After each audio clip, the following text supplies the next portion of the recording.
এখানে একটা এটিএম এর দরকার আছে লোকের সুবিধার্থের জন্য। আর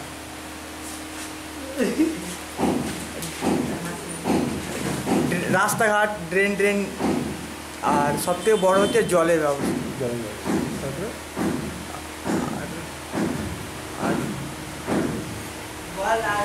আর কিছু না? ওয়াইফাই ব্যবস্থা বলো। হ্যাঁ, ওয়াইফাই ব্যবস্থা করে দিলে তো খুব ভালো হয়। আর কি, আচ্ছা যদি মনে করো তোমাকে এইসব দিকে যদি তোমার সব কিছু করে দেওয়া হয়, তাহলে কি তুমি 5 বছর পরে বলতে পারবে যে আমি বিধাননগরে স্মার্ট বাসিন্দা? এইটুকুনি তো করলে তো হবে না, মানুষকে সচেতন হতে হবে।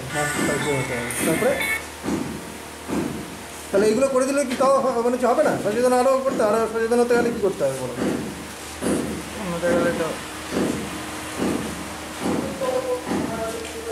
বলো বলো, তুমি কিছু বলো।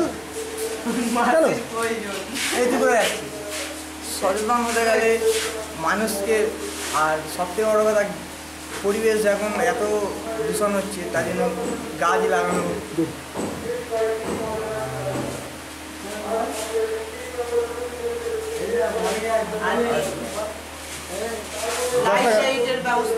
রাস্তাঘাটে লাইটের ব্যবস্থা আছে, যেখানে নেই সেখানে। সেখানে আরও কী করতে হবে? লাগাতে হবে? হ্যাঁ, লাগাতে হবে তো। সেখানে তো লাইট তো লাগাতেই হবে অবশ্যই মানুষের।